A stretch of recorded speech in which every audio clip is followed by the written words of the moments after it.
haven't we seen the first widely commercialized humanoid robot yet? Just because it's hard and you need to take many components together, especially many very different components like reliable hardware and expressive enough AI. And we see individual components already like emerging right now. But to put everything together is another step. And nobody yet have done it. But probably the simplest answer, nobody put enough money yet before. Yeah, so you think it's sort of like a funding issue. So I guess for a robot, you have all of these pieces that need to get funded. You have hardware, obviously, you have manufacturing issues, you have software, and then I was gonna ask, so I guess in robotics, how much of it is a talent issue versus it's just like manufacturing costs of, building the robot? Is there kind of just issues across the board, or is it mainly like we're missing the talent, we're missing people who are interested? No, I think, like as always, the answer is complicated. Everything is not yet ready, but I hope would be ready very soon. So when I said just the amount of capital, if you look how much money was invested cumulatively before, it was not a lot. So if we compare, I don't know, self-driving, which is my background, how much money, let's say, Waymo have and historically have, like we're talking about billions, and right now, if I'm not mistaken, 14 billions in total. And humanoids, if we go like 1 year into the past or 2 years, who were doing humanoids? Like several research labs and Boston Dynamic. So again, very, very low funding compared to self-driving cars, or even so to AI, like LLMs and stuff. So I wouldn't say, obviously talent is a problem, but talent is a problem in any new field. Manufacturing, yes, it just take time. As a more like software person, I'm just was very much surprised how long it takes and how much it costs. So basically, I was really surprised how much off-the-shelf robot are. What is the price tag on them? Right now, it's going down, and there is a lot of effort into this, into mass production. Like the Unit 3 is a notable example, but still, if you want to build learn from any robot precise enough and reliable enough 1 year in the past, you need to pay like 100K. Yeah, that's super interesting. So, is the funding problem coming from investors not really believing in the long-term vision of humanoid robotics? Because I mean, it seems like especially in like Silicon Valley, right? At least think like looking at the United States, there's a lot of hype around robotics and AI currently. So, I guess from in my intuition, it would seem like it's easy to get funding. So, could you kind of speak on that? Like, what is it that makes it so difficult to kind of get Yeah, money for sure. these projects? Right now, it's easy to get funding, and a lot of people get funding in the last year or last 2 years, but you don't expect results like next day after funding round. So when I say there was not enough money in the industry, it was just you need cumulatively to see how this money leverage across the time. And right now, yes, there is a lot of investment, and that's why everybody believes that in several years or maybe even less, we will see a lot of progress, a lot of humanoid and other advanced robotics starting to populate physical reality. But it's not happening immediately after you get funding. Yeah, one interesting thing. So OpenAI, when they started, they were straight into robotics. Robotics was actually kind of their specialty. And then I think towards the end, maybe closer to 2020, they kind of got out of it. They Yeah. just said, okay, we're just not a robotics company anymore. We're going to focus way more on generative models and development of that. And recently, we actually saw that OpenAI has like gotten some patents for some Yep. robotics, so they're getting back into it. So I guess kind of what you're describing is kind of actually what's happening. It seems like whatever's happened in the past few years, people are now believing in robotics. Do you think that has mostly to do with just the massive breakthroughs with generative AI, agentic systems? Is that kind of the driving force, do you think? People are just seeing that the time horizon to robotics is like getting smaller. Yeah, probably generative AI did increase optimism in general, like AI solutions across the many industry, across autonomy, across robotics, etc. And also, it's just helping you to build technology faster.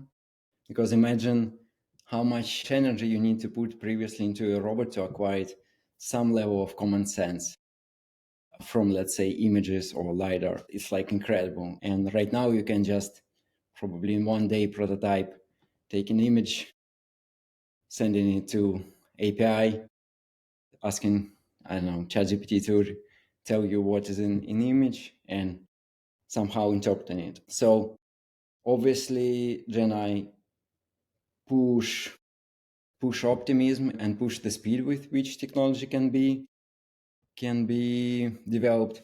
But it's not only this. Like, there is a lot of small advancement. If you speak with the hardware people, there was actually a lot of advancement in the motors.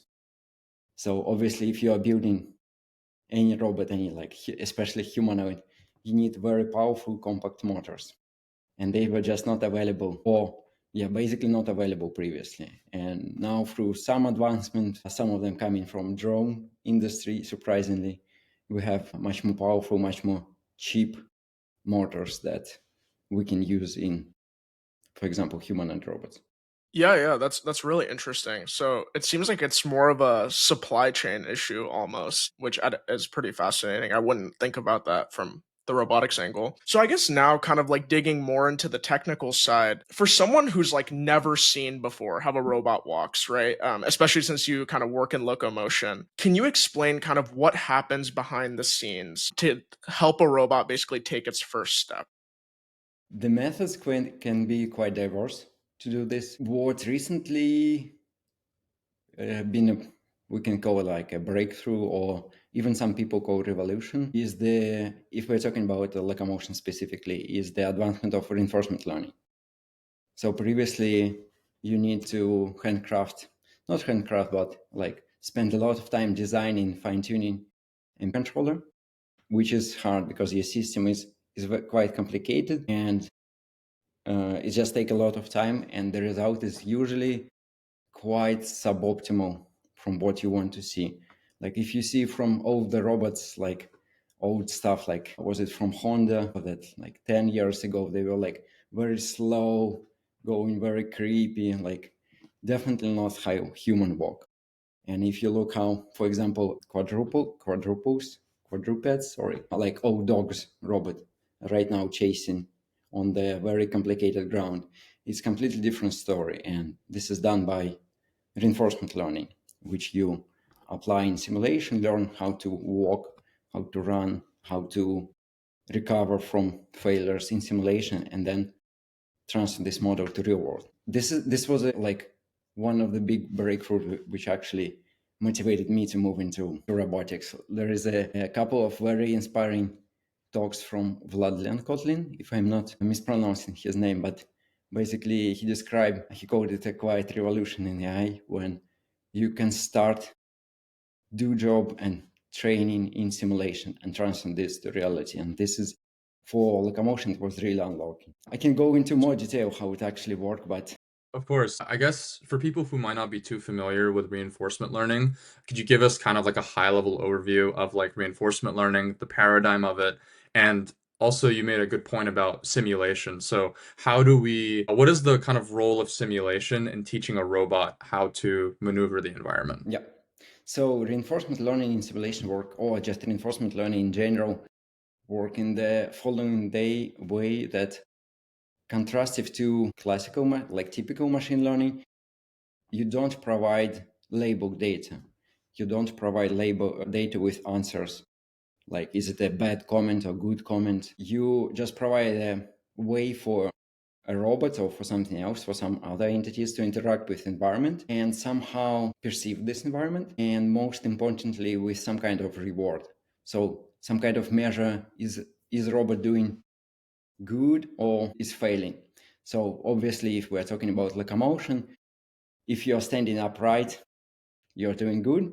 If you're failing, you're doing bad. But it's a little bit more elaborative than this. So reinforcement learning is the way to basically solve this problem by interacting with environment, by collecting training data for underlying ML model in the process of learning itself. The more like kind of mathematical way to describe it is reinforcement learning is the best way humanity right now know to optimize complex objectives, which can be non-differentiable, and which was problematic for classical MPCs. So basically, let's say that you give me a task. What is objective? You give me a task, and RL is the way to solve this task by trial and error. And the question is then, okay, if we have such a powerful way to just solve task, what is the limitation? And usually limitation is that tasks should be specifically defined, and RL relax a lot of assumption on how they should be defined. It can be defined as, for example, very sparse. So your reward or your understanding how good you manage in this environment can be very sparse in the sense that it can be just only from time to time. And this makes things a lot complicated because you actually don't know what caused failure or what caused success, your current action or your action like 5 years ago. And RL is very good at actually learning to manage this. Yeah, so one thing I'm curious about kind of digging into that is one of the things I remember during my time in research was a lot of things that we struggle with in robotics are understanding like the decision making process in RL. Has there been any advancements in that? So like for example, when you're doing RL on like a robot, for example at Humanoid or anywhere else, right? How do you actually is there a way to probe its decision making, like the MDP basically? I know that there's been some research around that, but I haven't really seen any huge breakthroughs, if that makes sense. Yeah, that's a good question. I wouldn't say that there was at least something that I am aware, some breakthrough. It's still like quite like black box stuff. You obviously can like poke it, but there's a lot of machine learning methods. It's just black box. You can see how it behaves at the end and how it behaves while it's learning, and can get some insights from this. But like I've been in ML field for quite long, and it was always the question to me, like even let's say 8 years ago, okay, we have this way which is predictable, some predictable rules, how to solve some problems. And we have ML, and ML is not, you cannot really like pinpoint why it make a certain decision usually. But there's a catch. ML is usually achieve better performance.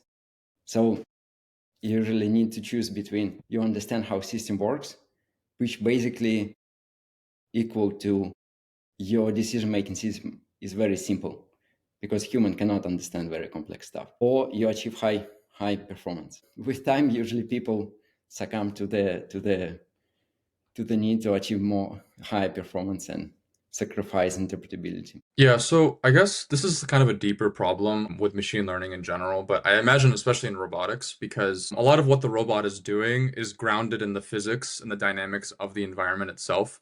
So for the longest time, it seems like what we were doing with robots was we were using very mathematically derived physics to describe what sort of decisions the robot makes, and then the robot kind of optimizes maybe some convex problem or whatever. It does some sort of convex optimization to solve the issue. But now we're seeing kind of this evolution of machine learning where you have a black box, you have a neural network, and this neural network somehow learns latent representations that allows for it to be able to generalize even in a dynamic environment where it hasn't seen data. So I guess for me, for someone who's kind of like breaking into the state of the art of robotics, would you say that we're still at the point where we still need to be grounded in sort of traditional mathematically derived dynamics and giving it like a model-based learning paradigm with some machine learning? Or are we heading in a direction where basically we're converging just to end-to-end deep learning? We have one neural network that makes sort of all the decisions for the robot. Yeah. So three things on this. First of all, we still, even if we're using end-to-end and ML approach to solve, let's say, locomotion in simulation or some other task, we use actually classical equation to run the simulation itself. So you still have this physics basically happening. It's just on the side of simulation. So this is very, like, there are some attempts to learn the simulation, learn physics, but they are very, right now, far from being like really, let's say, solved or practically usable. So there's definitely a lot of places for like traditional math, traditional physics. If we're talking what is the stage right now, I would say in 2025, it sounds like it's a definitely stage on the end-to-end. If you look at the most promising results, all the locomotion model, all manipulation models, they are end-to-end. There are obviously some cases where for certain reasons, let's say safety, you cannot use black box solution as easily. But again, if your goal is performance, right now the answer is very clear. It's not yet one model that do everything. It's more like a lot of components right now, at least several of them. Partially because you need different frequencies, partially because the task is different and the model that we get from, let's say, from locomotion manipulation coming from different domains, so they're not that really to unite. But there is attempts to do this. So at least like stack several models on top of them, each other, like in whole body control problem. So I haven't seen that. I don't think that right now, at least this year, it would be just one model, because the task itself is very like versatile. But each task, yes, which is solved or would be solved with just one model. I guess kind of getting into that, I guess for me, intuition is kind of tricky with these models because obviously they're big black boxes and we're kind of just interpretability is one of the hardest problems with using neural networks. I guess in your opinion and kind of your perspective, what is kind of your intuition for why deep learning and why neural networks specifically are working so well compared to the physics-based, mathematically Yeah. derived solutions. I mean, especially for locomotion, because a lot of locomotion is just about balance and kind of navigating the environment. So it feels like physics is kind of like very real there. So why are neural networks so successful compared to?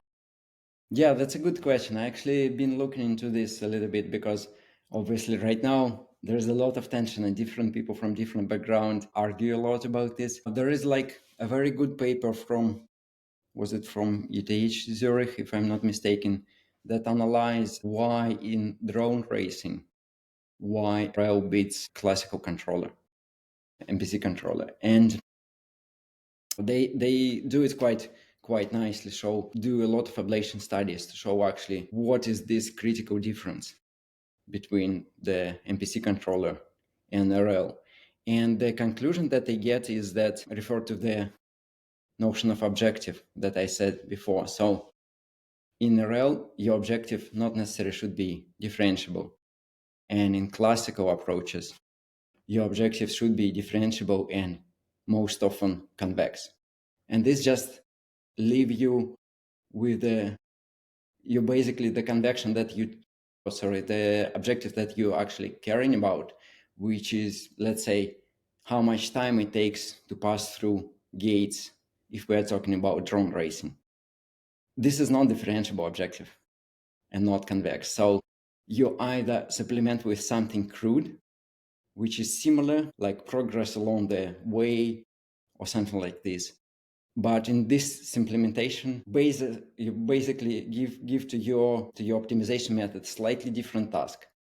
And the solution of this slightly different task, even if it's optimal, mathematically optimal, it's not the optimal solution of the task you're actually caring about. So this difference is basically based on this. So in short, if you can optimize what you care about, actually, you will get the best result. And if you optimize something else, you get a suboptimal result. I see. So it basically the key difference is mostly like the machine learning approach develops sort of a more, it basically finds a better objective to optimize for, even though the mathematically one is optimal in a sense. Yeah. Machine learning basically creates the space for nuance, a more nuanced objective. Yeah. I guess with that, how much of deep learning and machine learning that's happening with a robot, how much of that is how much effort is being done towards engineering the rewards yourself versus learning the rewards just through experience? Because I guess that's Yeah. like two different paradigms, right? Yeah, that's a good question. But I just want to finish with the last question, because this is like theoretical difference. But as we know, there is a lot of other answers. And one of them is that just a lot more people work on machine learning in general and on REL in particular. And all the progress that people made in machine learning, imagine how many people work on this, is up to some extent applied to REL for locomotion. And this gives you a lot of advancement, because basically, let's say, if you do any optimization, you need compute. And the compute that we have right now is super optimized and super good for machine learning, like GPU. So that's one. Or the other way, that in machine learning, it's a very open field. People have been sharing their results. And if you even look at like on the tasks that border between machine learning and robotics, a lot of the benchmark are based on, let's say, GIM. And GIM environment was invented by OpenAI exactly to share their results. So this notion that people should share their result, that it should be easy to use by others, so you just download the model or reproduce it very quickly, is really helping machine learning in general and robotics, and the application in robotics in particular. And can you remind me, what was your question? The last Yeah, one. yeah, yeah. Actually, I guess you made an interesting point there that I kind of want to get into a little bit more, before I go back to my last question. So, okay, it seems like this is an interesting point then, that basically because we've had so much concentrated effort on deep learning, on machine learning, we've kind of tunnel visioned on that path. We've laid out a lot of foundations so that for someone who wants to train a robot, you can buy a GPU. This GPU has CUDA. You have all these kernels that are super optimized to do matrix multiplication. So it just fits. But potentially, there could be a path where we develop hardware suited towards more classical, traditional mathematical approaches, and maybe we would have breakthroughs there. So I guess, in your opinion, is it pretty likely that the real reason why like traditional methods are lagging behind is just because we're not focused on the traditional methods? Or is it more to do with just like if something is working, we're just going to keep going with what works and we're going to stick with that. We're not too interested. Yeah, I would say it's more like a feedback loop. So because machine learning is more general of a tool, more people work on this and they solve more tasks. So more like classical way to optimize, let's say, convex function, they are less general. You cannot apply them to a lot of tasks. It means that they are less useful for people in general. If less people work on this, less people work on infrastructure, etc. So I get what you're saying. So I don't think it's just a historical coincidence. And as I said in the beginning, there is like more or less strict mathematical reasons why RL, for example, beat MPC control. And we just see that right now, on top of this, there is other layers that actually people use it more. Yeah, that makes sense. Now, I know in the previous thing that you talked about, you also mentioned something about compute. And so I'm really curious, is a way that you guys are solving your problems basically throwing compute at the problem? Or is it like you guys are working a lot more on more algorithmic development? Because, especially with this thing that we've been seeing with DeepSeek, where it's like, okay, Yeah. do we really need compute to solve really, really hard problems? I'm curious how that kind of maps to robotics. Yeah, it's actually very interesting. No, from through whole my career, especially working in big companies, like the compute is the last thing you care about. So I know that basically everything is so not optimized. When people start to optimize, it can be like so much faster. So I'm thinking, if there would be, let's say right now, hard bottleneck, like let's say the NVIDIA would be closed and no new chips would arrive. In a year, humanity would invent ways to train models like 10, 100, 1,000 ways faster and cheaper. It's just because right now it's a working solution. You just put money and get a more powerful model. So why not do this? In robotics, the compute actually that is used in robotics is right now is fairly small compared to LLMs and vision language models. we're starting to catch up in some ways, but it's still much smaller. And again, a lot of my background in, let's say, self-driving and now in robotics, it's all the VC world. So if you can burn money quicker to get to your goal, you usually should do it. Otherwise, what you're even doing in this field. So yes, if you can allow yourself to spend more on compute and get a better result faster, etc., why not? So, do you think that the focus should be more on like local edge compute versus like, oh, let's throw a huge suite of GPUs at the problem, train these massive models, and then like distill them onto the actual robots? Like, I'm really curious if you think like what direction basically do you think companies like NVIDIA should go in to make robotics basically more successful? I wouldn't be so ignorant or advise like NVIDIA what they to do for them. But I can share something on this topic. So when people think about autonomous vehicle or robotics, they usually think about, okay, what kind of work is happening? They think about what is happening on the edge, on the robot itself. But the actually majority of what is actually happening, at least if it's a big company, is happening in the cloud. It's like data preparation, some visualization, debugging. So in the beginning, yes, basically you have a laptop and the robot.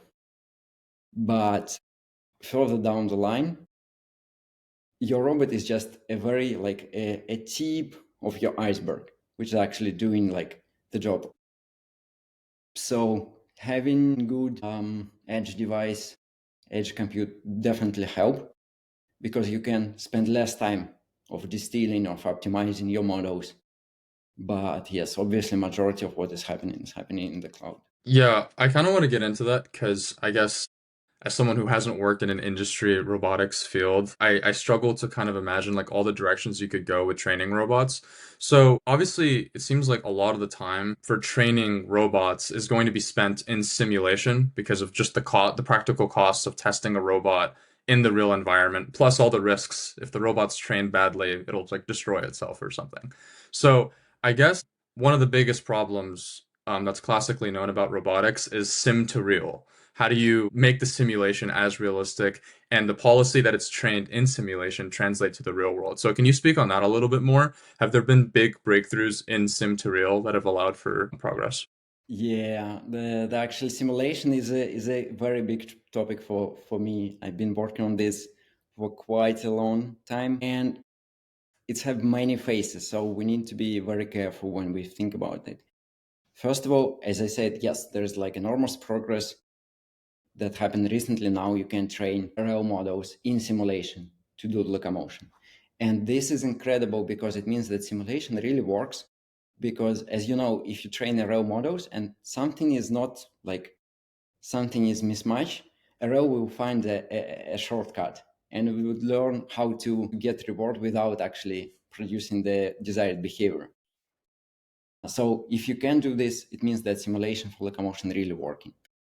But you should be very accurate with using it, because for, let's say, for manipulation, it's not yet the case. We see a lot of progress, a lot of advancement every day, but the best models right now, they are trained completely like on real world data. It may quickly change, but the people with whom I spoke, who actually work on these simulations, like in Monjoka and Isaac Gym, they're saying like, not yet, and maybe not this year, but we will see. Regarding testing, this is also like a big topic for me, because I spent basically several years on evaluating machine learning and classical algorithms in self-driving in reality and in simulation. And the key takeaway is that you definitely need testing in reality, and you need to put a lot of focus there.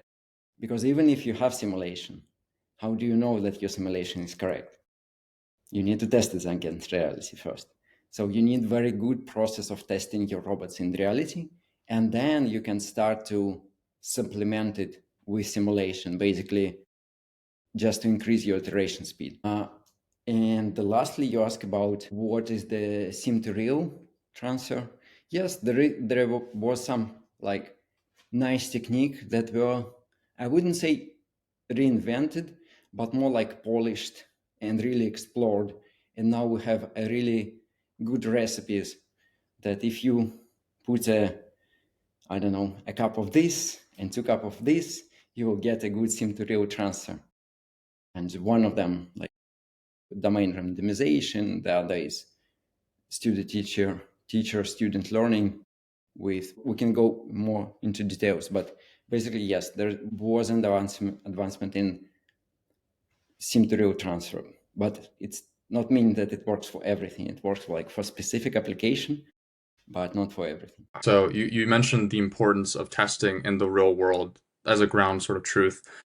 So would you say that, I guess for me, you have from scratch, you're building a learning paradigm for your robot. Okay, you're starting from scratch. I guess one thing that you also work on, from what I understand, is imitation learning. Yeah. So that's just kind of the process of teaching a robot directly from expert level demonstrations how to learn something. And it's a little bit more sample efficient so that the robot can kind of learn exactly what it's seeing. So is that kind of what's the balance there? How much of the time for training a robot is spent in getting that the test in the real world results versus simulation? It depends on the what is the problem you're working. If the problem that you're working, you can do it in simulation. You spend a lot of time in simulation, like in Locomotion, for example. You still do a fair amount of real world testing, but you first need to make sure that your simulation is working. For other methods, I would go as far as to say that you don't need to use simulation at all, because it's just wasting your time when you should be very focused. So it really depends on the problem and how Now good for the simulation is there. Now, for the actual simulation, for Locomotion, are there good kind of like simulation softwares that you guys use? Or are you guys trying to build it in house? Like, I'm really curious, like, how do you basically ensure that Locomotion like works well? It seems like, especially if you try to do it in simulation with all the things required to even help that robot take a singular step, it seems like it would be really hard to do that majority in simulation.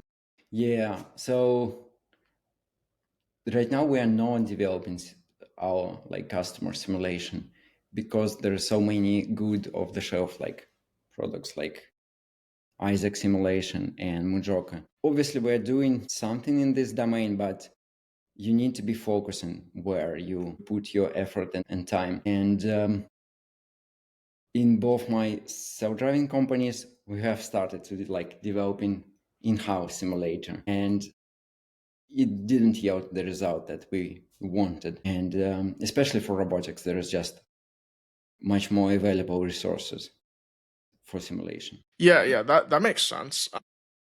So I guess in the sense of Locomotion, I know we didn't get to like dig into this like earlier, but can you kind of like walk through what happens when you want to help a robot like take the first step? Like if someone wanted to do that, they had a little robot in their room, maybe not to humanoid scale, but they wanted to actually help a robot within their own room take a first step. How No, would they do it? it's not that complicated, again, because as I said, machine learning community is very open and very there's a very good tradition to share results in the way that easy to reproduce.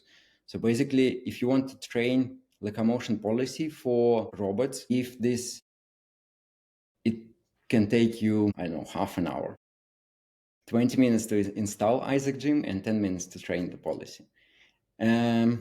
Obviously, Isaac Gym may not have model of your robot. So if it's the case, you need to put, and it's a question how hard it is.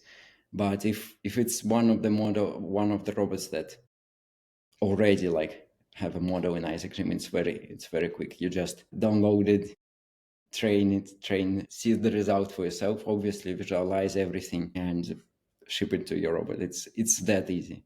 Obviously, if you're training something advanced, if you're by not a quadruped but bipedal locomotion, it takes a bit more effort, or to say the truth, a lot more effort, but still there's a lot of open source projects where you can just see how it's done. I guess I'm curious because one of the strengths of a lot of the developments with generative AI have been the open source community having foundation models that just get released and people can fine tune. I guess with the advanced form factor of like humanoids robot versus figures robot versus Tesla's robot, I guess, do you see a world where we train robotics foundation models that even these models can kind of leverage and use? Are we kind of heading in that direction? Because obviously for a lot of the progress we've seen in Gen AI, that was this kind of the progress. Open source releases a model, better versions get iterated on, rinse and repeat until you get to GPT 4.0 or 5.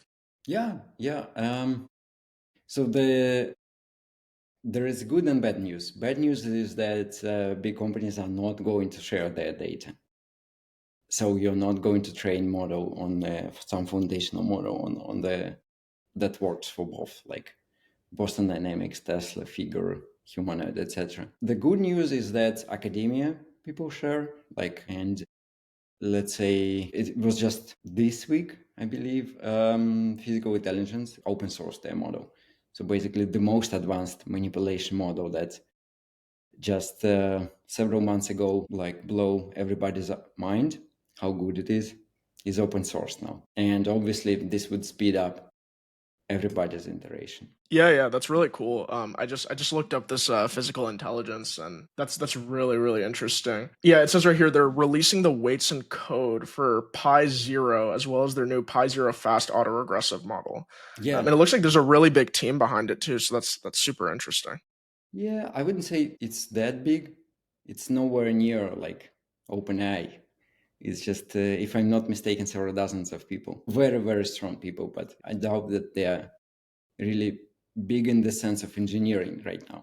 Yeah, it looks like they're backed by Bezos, which Yeah, is pretty yeah. surprising. Yeah. They recently raised, and maybe if they go into like building big engineering organization, but I'm not sure that this has happened yet. Cool. Yeah. So I guess one of the things I also kind of want to learn about, because I know we've been talking about like policies and locomotion and kind of how you would take the first steps with that. But one thing I kind of curious about is, to actually make a humanoid robot work, right? You need a really good high-end robotics engineering team, and you have to actually understand how to piece everything together, right? And being that like you're a lead in locomotion, you're playing a role in piecing locomotion together with all the other things that are required for a humanoid robot to work. And I'm curious if you could dig into the challenges with that, how that even works. Yeah, I'd love for you to kind of talk.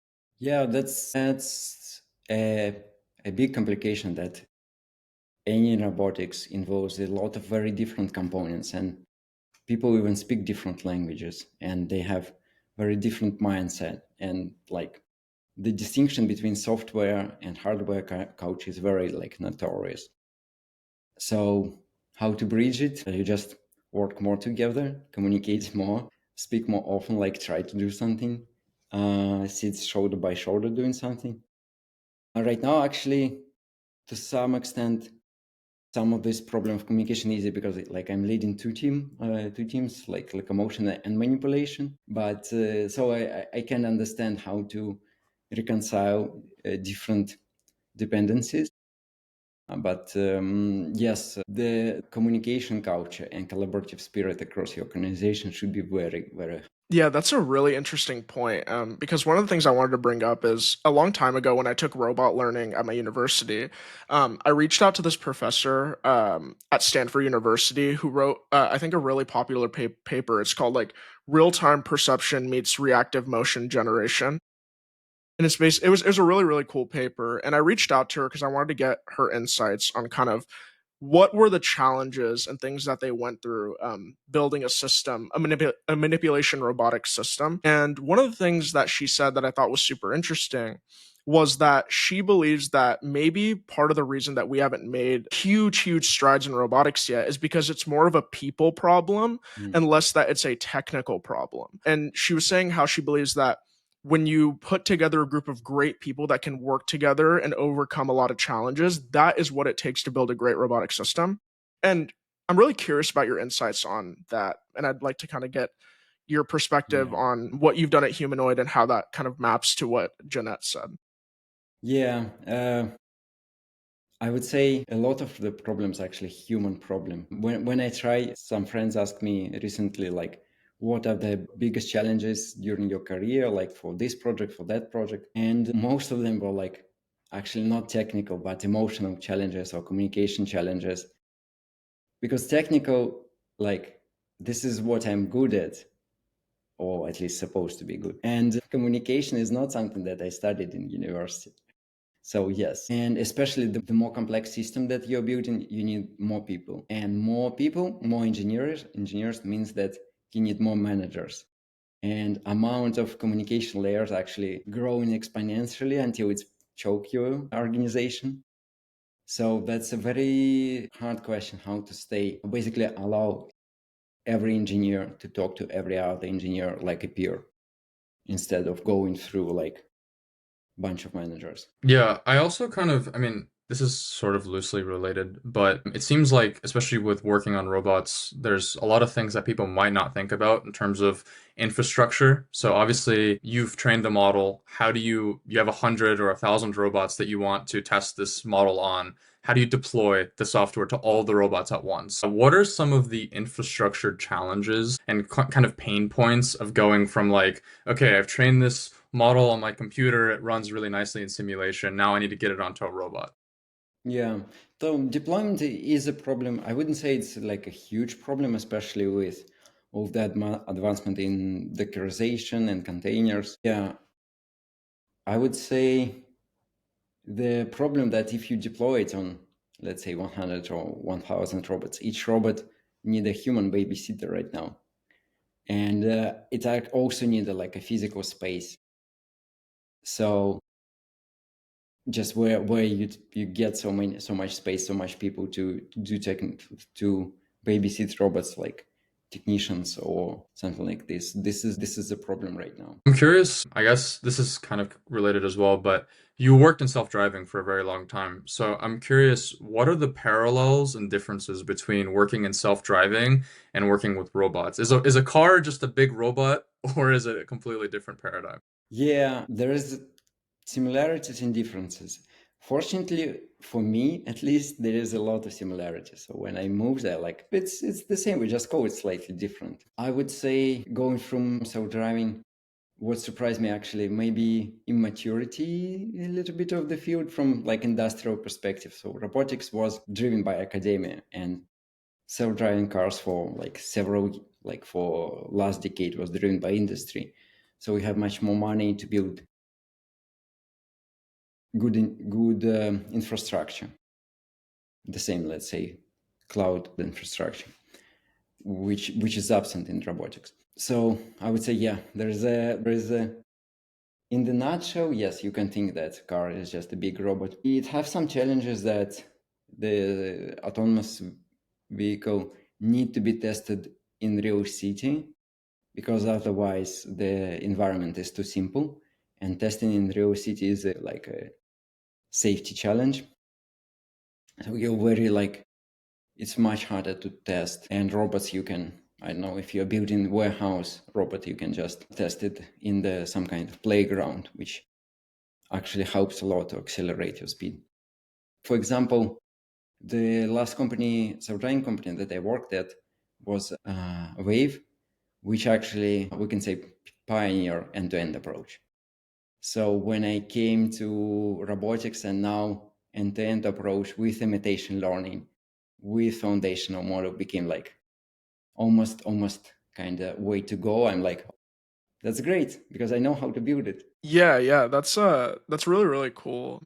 Now, I am curious if you could dig a little bit more into kind of how the technologies within a self-driving company mapped to humanoid robotics. I'm really curious about that.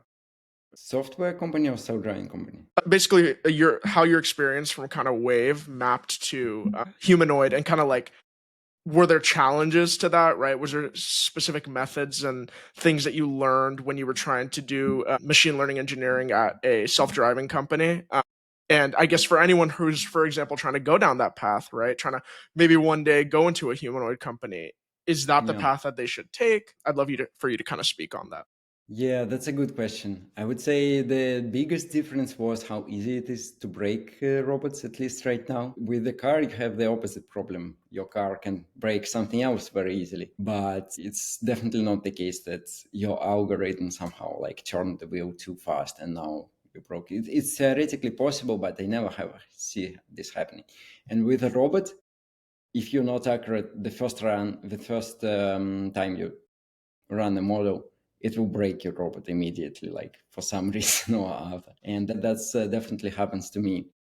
So yeah, this was a fun example, and it's still the case that robots are very like brittle, and maybe if we really go into like real world application, especially around the humans, we need somewhat reinvent hardware to be less brittle for robot and for like environment outside of the robot, because the robots that we have right now, they are just basically descended of the factory robots, which were designed to work in a very like repetitive way with no human near, with a very predictive environment. You know, when like a car is manufactured, like you have these huge arms, assembling parts, etc. So basically current robots are more or less directly come from this tradition. So they are notoriously bad at unpredictable environment, and environment where they can like collide with something or impact with something. Yeah, so maybe this would change, and actually machine learning would help with this a lot, I hope, because this is somewhat out of my level of expertise. With the classical approaches to robotics, you need your system to be very like linear, because otherwise how are you going to control it? And so you stay away from like all soft materials or all bendable materials. And ML, it doesn't not care.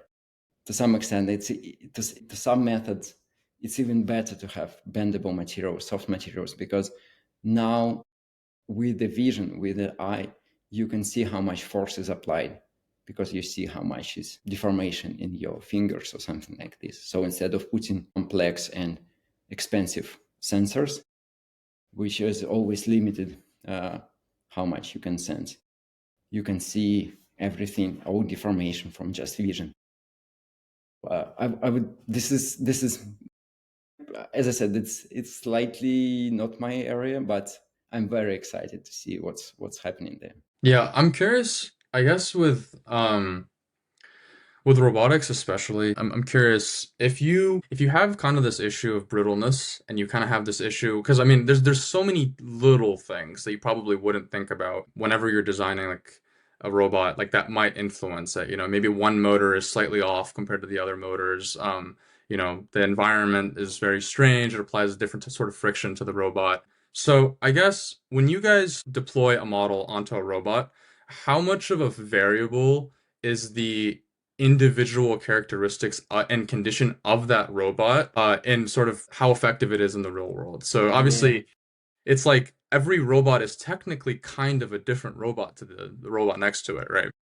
No, that's absolutely true. That's a nightmare, and it was a nightmare in self-driving as well. Because the one of the big projects that I work is how to actually, if you have, let's say, 100 cars and you test them for like days and days, and now you want to analyze your performance of your models, algorithms, etc. And you see that, oh, actually each car is slightly different, and some of them, sometimes impact of the difference in the hardware is very non-linear to how your model behaves or something like this. And because these cars or current robots, they are not yet mass produced, they are like basically handcrafted each time.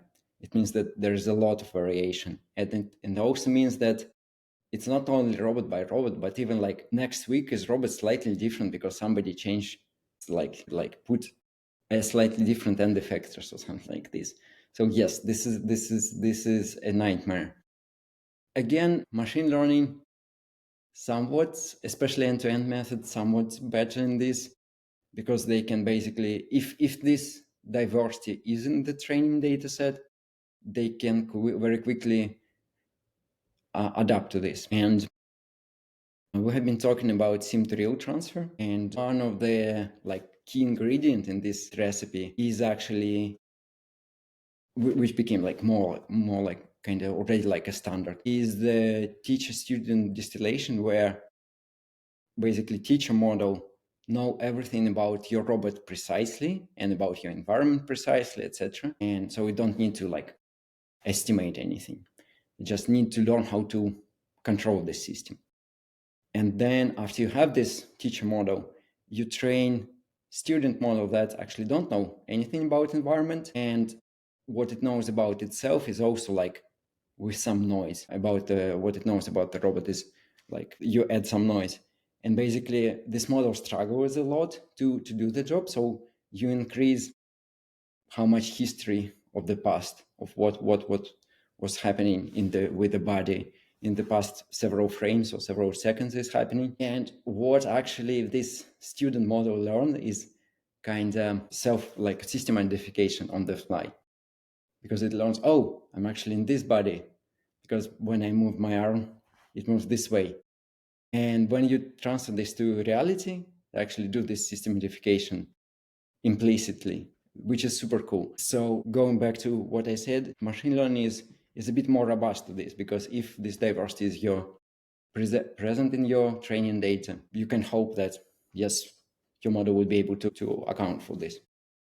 Is there a way to simulate let's say, the variation in the training data for like, these robots are deployed in real life, there's variation amongst them. Can we simulate that within the simulator itself? So obviously every simulation that's run, you do some sort of margin of error adjustment to all of the, let's say, the motors or Yeah, this is exactly materials. what is done. This is like a very big component is domain. It's called domain randomization, where basically each instance, each environment is sampled from slightly different condition, and model need to learn how to deal with it. Yeah, crazy follow-up question. I guess this is me looking ahead to the future and kind of projecting outwards. A lot of progress has been made with generative video models. So we see like Stable Diffusion, we see Midjourney, we see all of these image models come out. Is it, in your opinion, I mean, I don't know if this is something that you guys have tested internally, but are we potentially looking at a future where generative image models kind of solve the simulation issues? Because, we have all these models that are running, they can generate virtually infinite amounts of training data for the robots to train on, purely synthetic, and you can introduce variation and whatever, Yeah, because generally speaking, those models are non-deterministic anyways. So is that yeah. something that you guys are considering already? You said that as if it's the future. It's actually the current research effort of a lot of people. So even like when I was back at Wave, like I think we released this generative model for videos for autonomous driving, if I'm not mistaken, 2 years ago. So, and NVIDIA right now works a lot on image generation and video generation for robotics. So yes, I think this is a great way, but you again need to be very careful with simulation because it's a very complex task. And if you are not focused with what you want to achieve, you will probably spend your resources and a lot of resources and not get what you want. So let's say with the self-driving cars, yes, if your model is end-to-end, photorealistic simulation is very useful. In robotics, if you're talking about manipulation, it's useful, but it's not solve actually the biggest problem, which is contact physics. So basically, I'm not very knowledgeable about this, but for some reason that I'm still trying to understand fully, you cannot say how much. As a human, you understand that if I put a different amount of pressure, this cup may slip or not. If I'm putting very little, it starts to slip. So there is like a threshold. And this is not yet solved in simulation. So even if you have crazy realistic photo simulation, your contact physics is still not solved. So it's only so far helpful. Kind of adding to that, this is kind of a really crazy question, but I remember when I was working in my research lab, someone was working on trying to improve like the contact physics. I think I'm remembering this correctly through like acoustics. Mhm. Do you know if that's a future direction for research as well as somehow using acoustics to improve just general humanoid robotics? Oh, that's very interesting. No, I haven't heard about acoustics. There is some effort to learn this physics. You can check 1x results on doing something like a word model, where they basically learn to produce images and they are somewhat realistic of what's happening with physics included.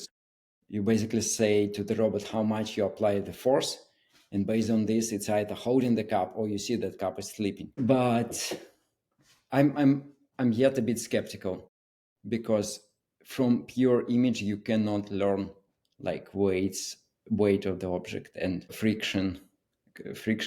So you can only learn some like statistical model of what kind of environment you have seen.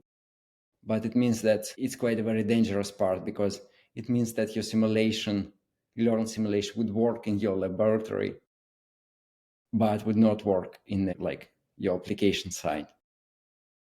There is a way to bridge this gap, is to collect data exactly where you would be deployed, but it's always hard.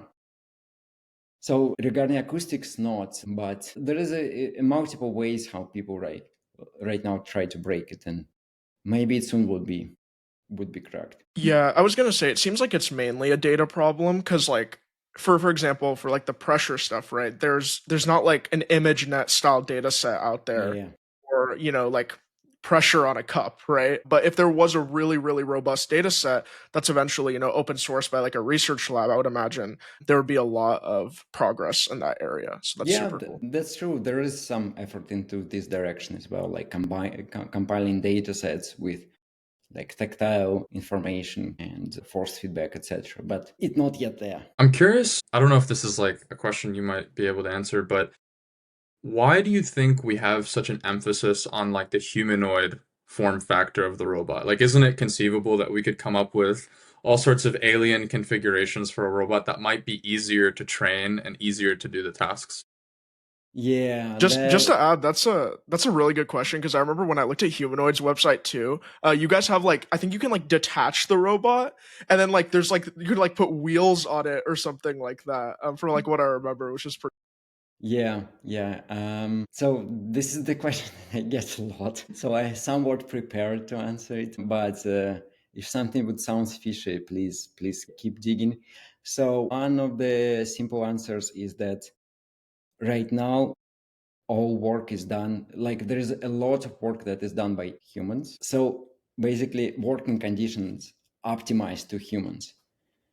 And if you want, so you basically have two choices: reinvent and redesign working condition. And what's, for example, Amazon warehouse is doing. They like take warehouse and basically from first principles redesign how it should work. But it's a lot of effort because you cannot convert like existing warehouse into this. You basically need to scrape everything and build it from scratch. Or you can just make a robot that can work and be efficient in this environment. And this is like just a very easy win.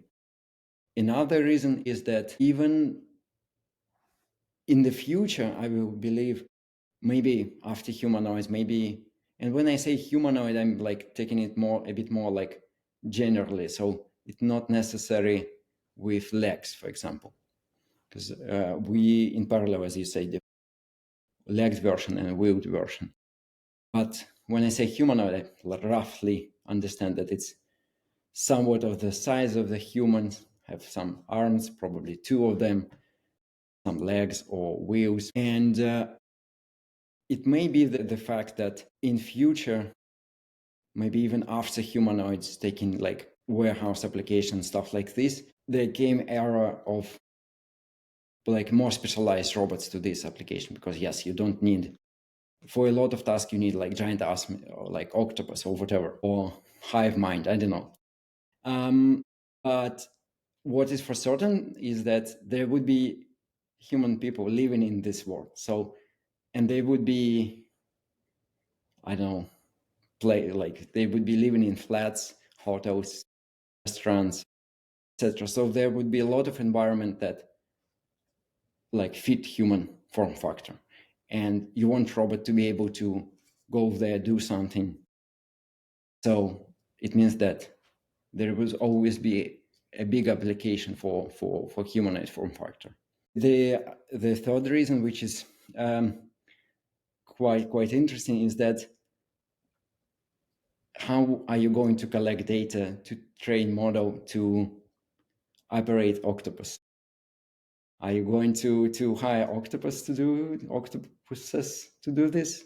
So probably not. You need it makes sense to build a robot roughly of the human proportion, so human can, let's say, teleoperate it, show how it should use its body, because otherwise it would be a very difficult task for human to learn how to actually show octopus how to use its body. Yeah, and if you think about humanoid form factor in general, it's not such a fancy. Let's say you want some kind of sensors in your robot.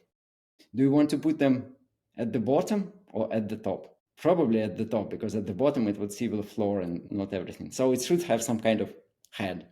Maybe brain would not be there, but eyes would be there. It should have some amount of end effectors, let's say arms or something. One is not enough because you cannot do a lot of stuff with one arm, and 3 is more than you need for typical tasks, so probably 2 arms.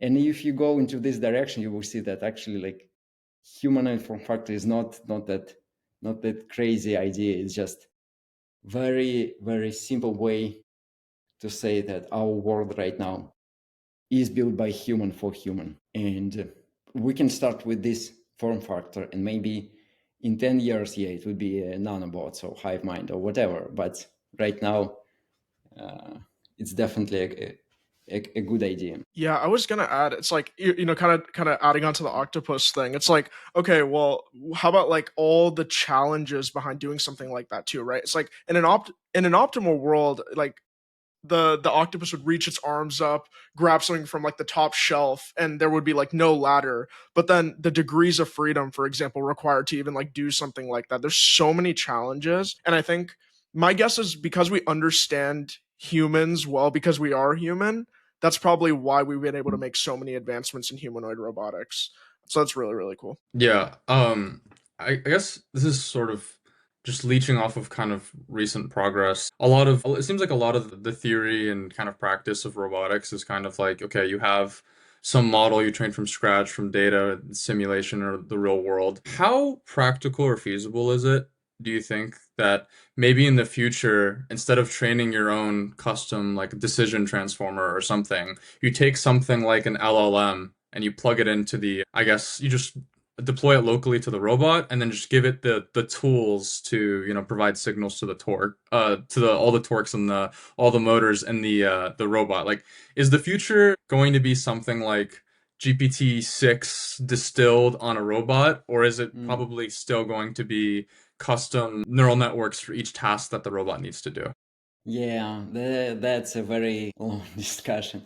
So basically, what are the facts right now that we have? You can right now basically connect your robot to ChatGPT and get nice results, especially if you add segmentation. Especially if you you can check out what is here in London in Imperial College. People are working on. They basically take a robot, run segmentation model, understand where everything is, and just feed it into LLM and ask it to write a code to do the task, to move the arm, etc. You get some results out of this. It's able to do the job. Regarding the future, this is a very quite old and question. Should intelligence be embodied or not? And you are either in one camp or in another. And if you in an embodied intelligence camp, as obviously I am, you think that you cannot express everything with language. And it means that your model should actually learn from interaction, learn how to control the body, etc. It still may be like one giant model that is, for example, living in the cloud if you're able to provide low latency and etc. But the embodiment component is very important. And there is another camp that is saying that no, you can learn everything from language. There's enough reason already to do everything, or would be enough when we will do synthetic data generation.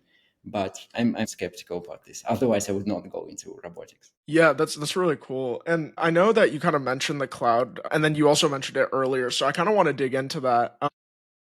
Do you think for people trying to solve alternative problems in humanoid robotics, right? Because not everyone can build an engineering team to start a robotics company, right? That's an extremely hard task. There's a lot of capital required for that. But maybe there's people that are looking to fill those gaps, right? For example, I know you talked about latency, right? Potentially reducing latency on the cloud for those massive models on these robots. What are the problems that still need to be solved that people could kind of work on to support companies like Humanoid, like Figure, all these companies kind of trying to build the next generation of humanoid robotics?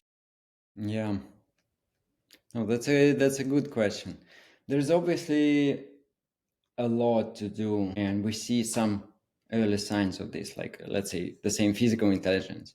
They're not building their robots, they're providing like foundational model. That's definitely one application. There is another obviously there is like a foxglove which allow you to visualize data, etc. There is if I'm not mistaken, neurocore that allow you to train and to collect data. So you basically just plug your robot to the cloud and everything else is working. Data collected, model trained, and it's deployed on the server and control your robot. And there is probably much more that we are going to see. But in general, yeah, simulation, there are several simulation startups that are happening right now, like VSim is here in UK. So yeah, there is a lot. I'm probably not the best person to answer this question because I'm very used to working in big organization and you develop everything internally, or at least a lot of internally. So it's hard for me to say. I think I also see a growing number of more like applications, basically with progress in manipulation model with, let's say, physical intelligence or other, just with imitation learning.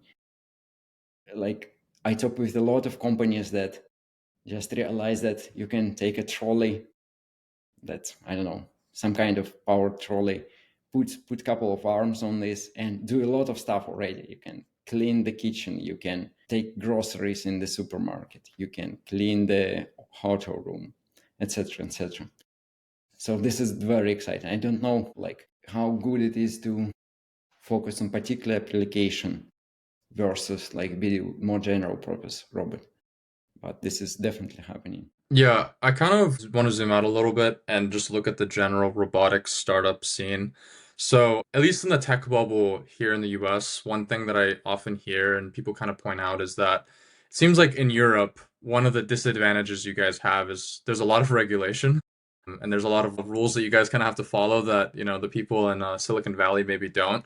So, can you speak to that? Like, what are the bottlenecks that you think that uniquely any company or startup that's starting up in Europe has to deal with that the US doesn't? And how do you guys get around that? Yeah, you probably need to talk more with the legal people or something like this. So I'm based in UK and we proudly think about ourselves as being in between, taking best sides of both, regulation but not too much, etc. So I wouldn't say that regulation so far has a big bottleneck. Yes, it introduced some kind of, you need to think about it. And for example, Wave was in the kind of on an expert committee in UK on designing some laws regarding autonomous driving.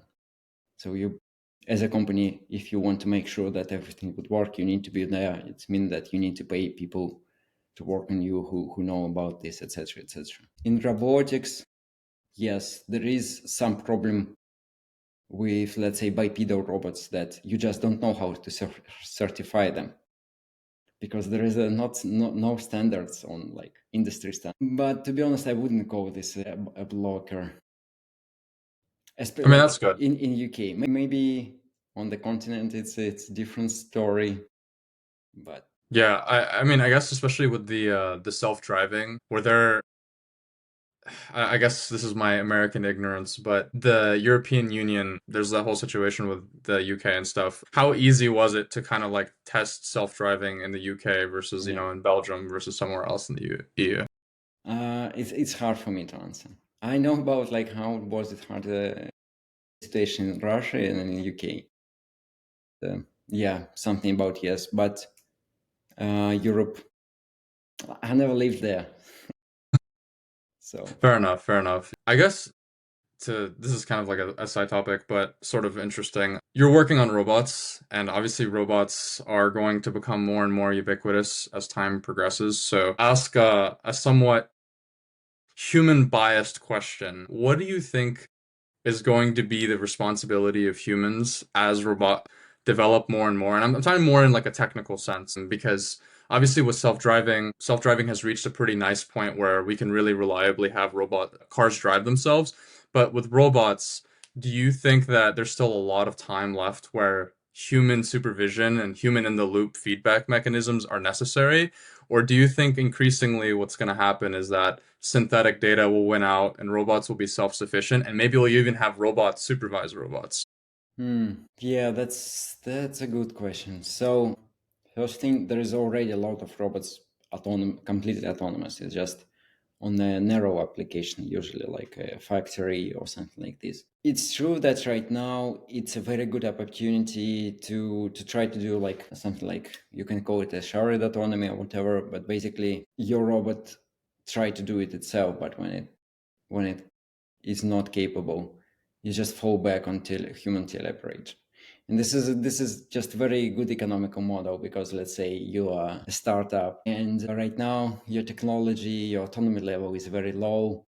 So basically you need one human per robot, or even like several humans per one robot, because humans need to take a break, etc.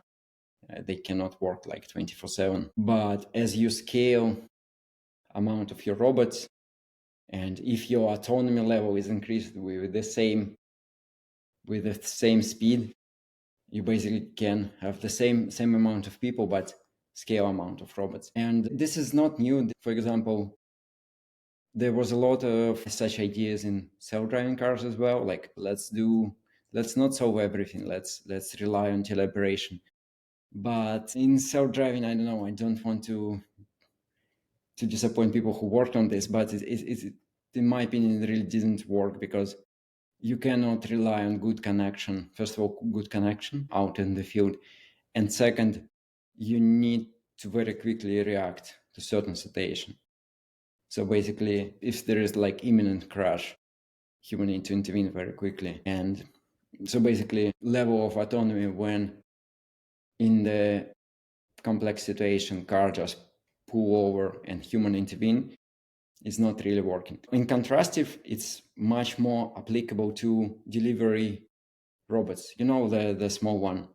The company that I worked, AV Drive, before Wave, actually worked on them, and some like Starship is another example. In this kind of small delivery robots, yeah, sure, like this teleoperation sounds like plausible idea, and I know that people looks like they're using it. And yeah, in robots right now, it's especially enticing because, as I said, manipulation is like the big answer to manipulation problem right now is imitation learning.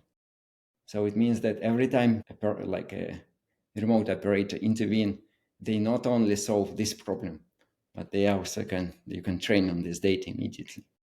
So that sounds like a very, very enticing opportunity. Yeah, the thing you said about remote operator is pretty interesting because I remember when I'm guessing you've heard of Cruise, like Cruise AI in the United States, and when they beta launched in Austin, I was like one of the early users of the Cruise like cars. And I remember like when it would get stuck, the teleoperation was like incredible. And I bet they were collecting all that data while they were teleoperating, but it was just crazy. Like they were sitting, I don't even know if they were sitting in Austin. They were probably in some remote location and they were able to control the car, get me out of like a situation, for example, when there was like a construction zone that Yeah. the car couldn't understand. So it's really cool because you can use that teleoperation data to then improve the model. And I'm guessing that applies directly to robotics as well. Yeah. So that's really, really interesting. Yeah, they are. Especially like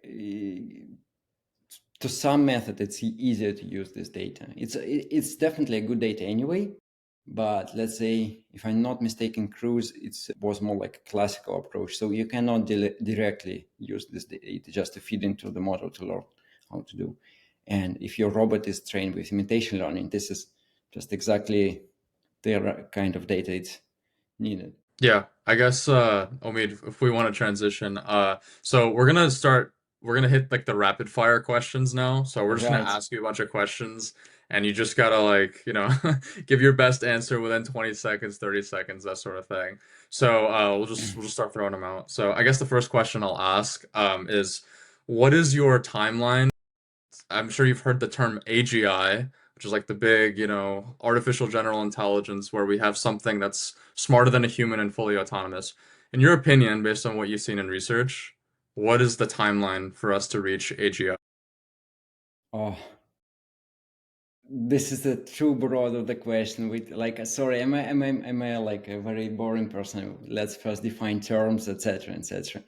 So, in the sense, like there is a lot of very good arguments. You can listen to Jan LeCun or something like this, that human are not general purpose. They are very specialized. It's just what we are specialized is in, we think this is important and we benchmark everything against this. So I would rather go to like something intelligent that is helpful or intelligent that you can make money out of, and like we're already there.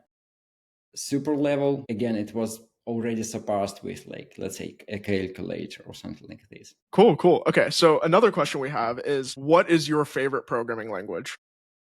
No, I'm not that great a software developer as I would like, so it's just I would answer Python.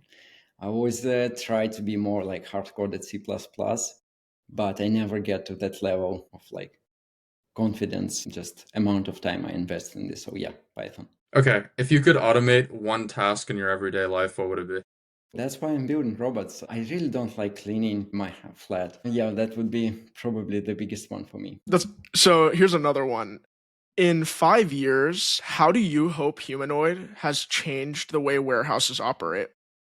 Warehouses. In 5 years, I expect like it's almost like all unskilled labor in warehouse is gone. So obviously you need some people to oversee the process, intervene sometimes, but unskilled labor in 5 years is gone from warehouse. How did you make the leap from, it seems like you had a mathematics background or applied mathematics background. How'd you make the leap from technical math to engineering? Yeah, I was very lucky, just almost right straight from university to get into Yandex, which is kind of like a small Google that was in my country. And when I went there, I didn't know anything beyond math. Math I know very well. All software, all engineering, everything I learned there. So the advice would be to go into like a very good big fund like companies. What is your hack to staying productive and motivated in such a crazy changing world, especially, I guess, the robotics world? Yeah, I actually spend a lot of time on this because I don't work. I don't work on work. I work on being motivated and productive, and then I just do what like I like to do. Obviously, like sleeping, exercising is like hugely important. In terms of motivation, yes, just find what you want to work on. Like everybody says this, just find what you want to work on, what you would work for free and do it, and your life would be happy. So yes, I think if you have this opportunity and you can choose definitely do this because you spend at work like majority of your life. Okay, in the vein of productivity, I don't know if you're gonna know what these things are. Feel free to just like ask, but what are your thoughts on Pomodoro and time boxing? No, Pomodoro is great when you need like to do taxes or something like this. Or sometimes, I don't know, when it's a really dense research paper. It's great because it both optimizes like your focus time and your breaks. And different people and different time have difficulty with one of them. So it's great that it keeps you like on time with both of them, with being focused and then having a break. And break does not mean look at your phone. It means go and do stretching or like something like this. I'm doing it wrong. Yeah. Now, if someone was interested in starting some kind of venture related to robotics, how do they stay up to date with all the problems and advancements in robotics? And how do you stay up to date? You just follow the right people, follow the right communities.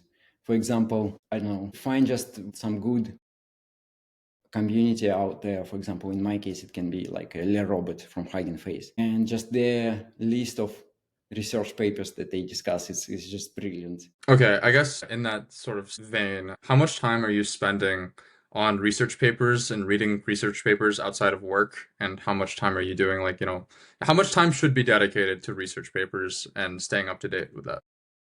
It depends on your role. I definitely do, like right now I manage like 2 teams, and mostly what I'm doing is planning and hiring. So I try to read something or do something cool actually during the night. Like this is a robot arm that I 3D printed. So probably, I don't know, just dedicate the time in your schedule, do it every week and build a habit. That's a very typical, boring but working answer. Now, this one's kind of fun. Why should someone consider becoming a vegan? I know you had mentioned this in the email thread that we had. Because no, like we can go into this, but because it's a future, why would you not do it if you can? And there is basically no answer to this, or almost Yeah, no answer. No good answers, at least. yeah. I think I'm from Texas in the US, Yeah. and we're historically meat eaters, and we love our beef and pork and everything here. So it might be hard to convince that crowd of people. Okay, so in the post-robotics world where humanoid has succeeded in its mission, and we have robots everywhere, and we've automated all human labor, what is Gleb going to be doing for fun? Yeah, I really like this. In the one interview of, like, I think it's was CEO of Aptronics, sorry. They say something like, "What is common between Galileo, Newton, and Darwin?" And the answer is they were all like inherent a lot of money, and they were able to actually not to work for their bread every day and dedicate their life to research. So I would be doing research, but or some kind of hiking, researching, maybe a lot more pet projects. I really like education, and I really like educate other people, so bringing knowledge. But it's always like a question where to focus. So I think the opportunities are endless. Like people invent so many ways to spend their time, productive and unproductive. So I'm not really bothered with this. Yeah, yeah. I mean, I can tell you definitely like educating people because of that one notion that you had, like on your LinkedIn. We read into it and it was really interesting. Thank you. And you should definitely consider like doing more of that because I think robot learning and robotics and all this stuff is such a new field and such an overwhelming amount of information. I think people will read anything nowadays, especially if it's good content from people who are actually leading and doing things in industry, right? Because you're working on real humanoid Yeah. robotics, which is a big thing kind of to say.